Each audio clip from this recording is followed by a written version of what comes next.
उत्तर प्रदेश के हाथरस में सत्संग के दौरान हुई हिंसक घटना ने न सिर्फ उत्तर प्रदेश बल्कि देश भर में आम लोगों की आत्मा को झकझोर कर रख दिया। आपको बता दें कि कथित तौर पर एक बाबा नारायण हरि जो कि इस पूरे सत्संग का आयोजन कर रहे थे, प्रवचन दे रहे थे, उस दौरान वहां भगदड़ मच गई और करीब 120 से अधिक लोग अपनी जान गंवा चुके हैं। उत्तर प्रदेश सरकार और शासन प्रशासन लगातार स्थिति को नियंत्रित करने में जुटे हुए हैं। तमाम इलाकों में यहाँ पर बड़े बड़े हॉस्पिटल्स में उन घायलों का इलाज चल रहा है जो अपनी जिंदगी के लिए जद्दोजहद करते हुए नजर आ रहे हैं। लेकिन इस बीच आपको बता दें कि उत्तर प्रदेश में इस घटना के बाद राजनीति भी चरम सीमा पर है। एक तरफ जहां योगी आदित्यनाथ घायलों से मिले और उनका हालचाल जाना, इसके साथ साथ जिन परिजनों की यहाँ पर, जिन व्यक्तियों की यहाँ पर मौत हो गई, उनके परिजनों से भी मुलाकात की, उनको सांत्वना देते हुए नजर आए। इसके साथ साथ इस पूरे मामले की गहनता के साथ जांच करने के लिए विशेष SIT बनाने का भी ऐलान कर दिया है। उत्तर प्रदेश के हाथरस में इस घटना में जिस तरीके से एटा और फर्रुखाबाद जिले, तमाम जो आसपास के इलाके थे, वो तमाम जिलों के लोग यहाँ पर इस सत्संग में शिरकत करने आए थे, शामिल होने आए थे। लेकिन वहां पर जो हंगामा देखने को मिला, उस हंगामे के चलते कई यहाँ पर ऐसे लोगों ने अपनी जान गंवा दी जो कि परिवार समेत इस सत्संग में हिस्सा लेने आए थे। लेकिन राजनीतिक सियासत अब इस कदर गर्म हो चुकी है कि एक तरफ विपक्ष योगी आदित्यनाथ सरकार की कार्यशैली को लेकर सवाल खड़े कर रहा है। योगी आदित्यनाथ की सरकार को लेकर अखिलेश यादव ने साफ तौर पर दो टूक कहते हुए कहा है कि उत्तर प्रदेश में इस वक्त कानून व्यवस्था ध्वस्त हो चुकी है। उत्तर प्रदेश में आए दिन अपराध हो रहा है। ऐसे बाबाओं को इतनी गैदरिंग करने के लिए, इतनी जनता बुलाने के लिए आखिरकार किसने आदेश दिया? इसके साथ साथ अखिलेश यादव ये भी कहते हुए नजर आए कि आखिरकार जिस तरीके से ये पूरी घटना घटित हुई है, उसके बाद आरोपी बाबा फरार क्यों हो गया है और उसको गिरफ्तार करने में अभी इतनी मशक्कत क्यों करनी पड़ रही है।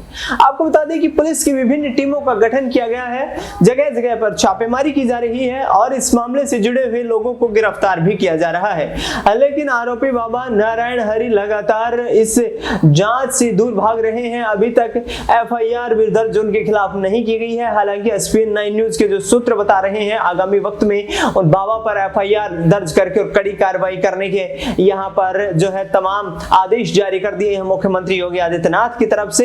लेकिन आखिरकार ये घटना घटित क्यों हुई? आपको बता दें कि इस तरीके के तमाम आयोजन किए जाते रहे हैं, लेकिन भीड़ बेकाबू हो गई, भीड़ अनियंत्रित हो गई, क्योंकि जिस वक्त दर्शन करवाने की या यूं कहें कि आशीर्वाद लेने की बारी थी, उस दौरान भीड़ अनियंत्रित हुई, इतनी जबरदस्त भगदड़ मची।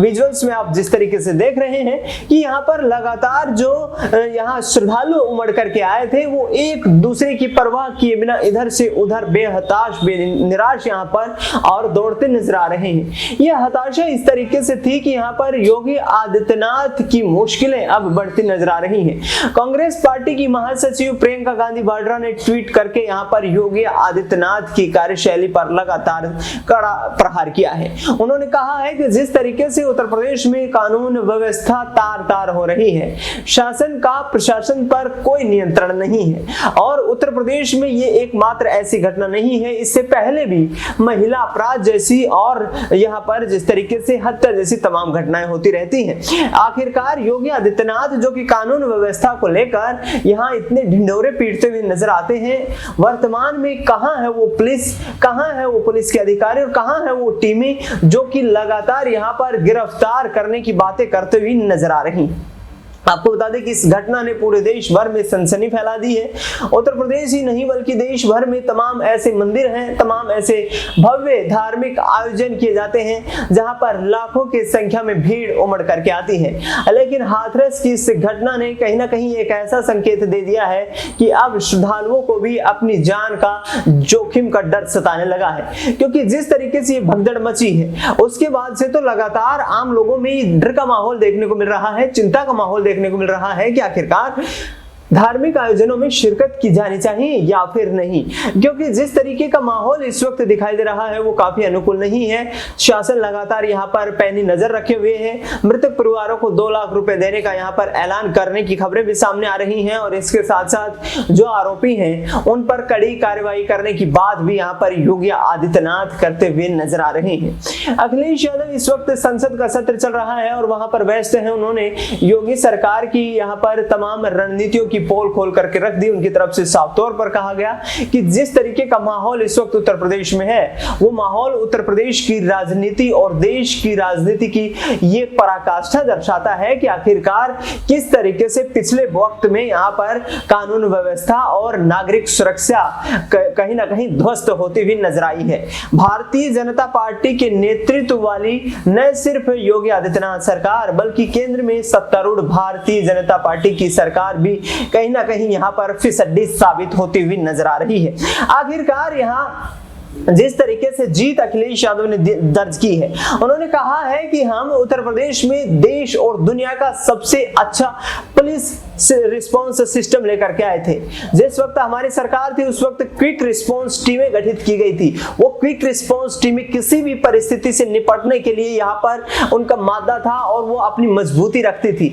लेकिन पिछले 10 साल में योगी आदित्यनाथ बताएं कि आखिरकार उन्होंने प्रदेश की कानून व्यवस्था को मजबूत करने के लिए क्या किया है, क्योंकि प्रदेश में लगातार यहाँ पर आबादी भी बढ़ती हुई नजर आ रही है। बीते 10 सालों की तुलना में यहाँ पर आबादी काफी ज्यादा वृद्धि देखने को मिली है और ऐसे में यहाँ उत्तर प्रदेश को कहीं ना कहीं संभालना योगी आदित्यनाथ के लिए चुनौतियां बनता हुआ नजर आ रहा है।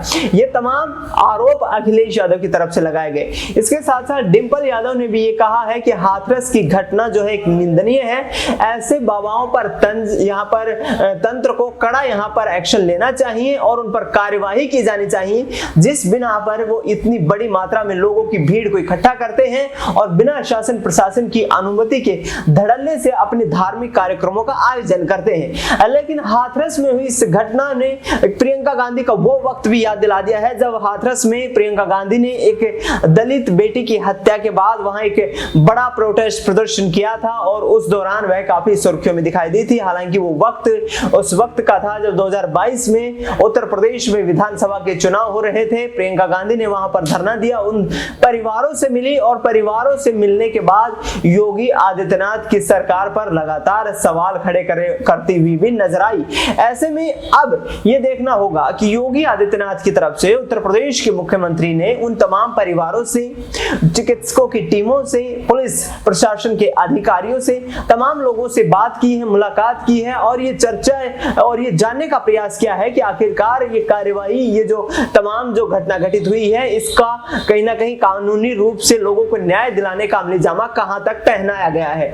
अब देखना यह होगा कि योगी आदित्यनाथ की कड़ी फटकार के बाद अधिकारी कितने यहाँ पर कहीं ना कहीं सख्ते में आते हैं, कितने यहाँ पर चुस्त दुरुस्त दिखाई देते हैं और क्या आने वाले वक्त में प्रशासन इस तरीके की कोई व्यवस्था करता है कि धार्मिक आयोजनों से पहले तमाम जो धर्म गुरु हैं या फिर जिस तरीके से महामंडलेश्वर हैं उनको अनुमति या आज्ञा का प्रावधान किया जाए। योगी आदित्यनाथ लगातार इस मामले पर नजर बनाए हुए हैं। लखनऊ से लगातार उनसे संपर्क साधने की प्रशासन की टीमों के द्वारा कोशिश की जा रही है और परिवार, जो मृतक परिवार थे, उनसे मिल करके यहाँ पर उन्होंने सांत्वना देने का भी प्रयास किया। मृतक परिवारों को यहाँ षड्यंत्र करने वालों के खिलाफ उचित न्याय की दरकार है और उम्मीद लगाए बैठे हैं कि उत्तर प्रदेश सरकार उनकी उम्मीदों पर खरा उतर पाएगी। फिलहाल इस खबर में इतना ही। देश दुनिया की तमाम बड़ी खबरों के लिए आप देखते रहिए SPN9 न्यूज।